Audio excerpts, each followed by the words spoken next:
Uy, nandiyan ka na pala. Ikaw hinahanap ko. Uy, kumusta kapatid? Hindi na kita nakikita sa araw ng panambahan. Anong nangyari? Kumusta ka na? Busy? Lahat naman tayo may trabaho. Lahat tayo may ginagawa sa buhay. Pero dapat may oras tayo sa pagsamba sa Panginoon.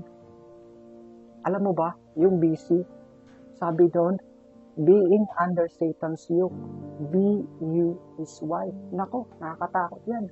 Hindi natin alam kung kailan babalik ang Panginoon. Hindi natin alam kung kailan matatapos ang buhay natin sa mundong ito. Dapat may oras tayo sa Panginoon. Naalala mo ba, nung una mo siyang nakilala, di ba? Ang sarap ng puri sa Panginoon. Gusto natin, linggo lagi.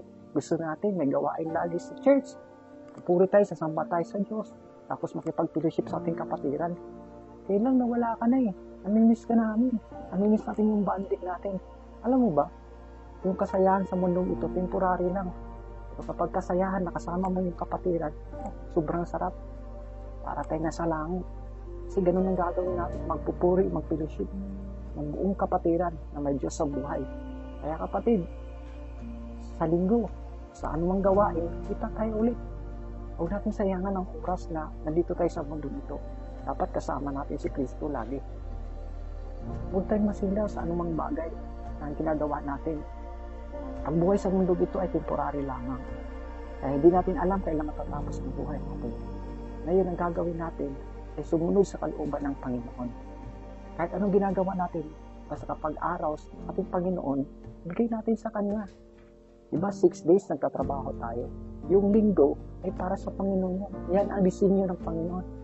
Hindi nga tayo ni-required ngayon na buong linggo ay nasa church tayo. Ilang oras lang tayo sa church. Nagpupuri. Nakikinig ng Word of God. Nakikipag-fellowship sa ating kapatiran. Dahil yan ang bibigay sa ating ng kalakasan sa ating spiritual. Diba ang ating physical pinapakain natin? Ganun din ang ating spiritual. Dapat pinapakain natin ang salita ng Panginoon. Sa ating pakikinig sa kanyang salita, lumalakas tayo sa ating espiritu. Hindi tayo nawawala. Sa paglakad natin, ayon sa kalooban ng Panginoon. Napakahirap pag wala ang Diyos sa buhay natin. Walang direksyon ang buhay natin. Kasi ang Diyos lang ang nagbibigay sa atin ng direksyon kung saan tayo pupunta, kung saan tayo tutungo. At maging ang iniisip natin, siya lang nakakaalam. Kaya kapatid, siyang paalala, sa baka ulit, kita ulit tayo sa panambahan natin. Kaya God bless you kapatid.